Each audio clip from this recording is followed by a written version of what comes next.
दान किसे कहते हैं? दान लेने और देने योग्य कौन है?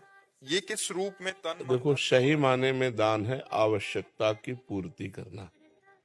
जैसे कोई भूखा आदमी है, उसे भोजन की जरूरत है, अब उसे अन्न दान करो, उसे पवा दो। कोई बीमार आदमी है, उसे औषधि की जरूरत है। कोई सर्दी से कांप रहा है, उसे वस्त्र की जरूरत है। जहां अत्यंत आवश्यकता है और वो असमर्थ है, वहां हम सहायक। जैसे भूखी गौएं हैं, उनकी व्यवस्था नहीं, उनकी व्यवस्था कर दो। दान का सही तात्पर्य है अत्यंत आवश्यकता की पूर्ति। और दान का पात्र अर्थ का केवल विचार करने की जरूरत है। भूखे को अन्न देने में विचार करने की जरूरत नहीं। कुत्ता भी भूखा हो तो उसको भोजन करा दो, साधु भूखा हो उसको भोजन करा दो। उसमें पात्रता की जरूरत नहीं है। पात्रता रुपया देने में है। हम रुपया देते हैं, शराब पिएगा, ये बेविचार करेगा कि गंदा आचरण करेगा। रुपया में थोड़ा होश में दान करने की जरूरत है।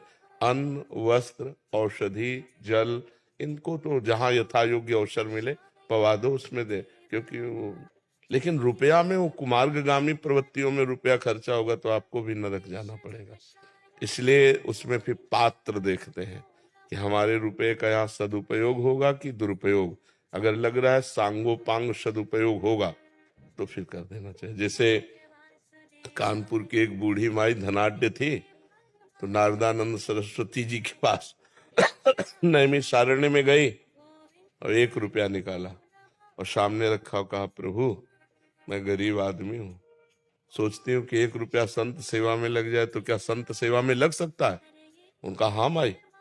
भंडारी को बुलाया, कहा 1 रुपया का नमक लाओ, पूरी दाल में डाल दो, सब संतों के सामने दाल परोसी जाएगी, और माई आज तुम भी प्रसाद पालो। फिर उसने करोड़ों की संपत्ति स्वामी जी के नाम कर दी कि जो 1 रुपये का सदुपयोग कर सकता है वो करोड़ों का सदुपयोग कर सकता है। तो रुपया थोड़ा देख समझ के ध्यान देने की बात है।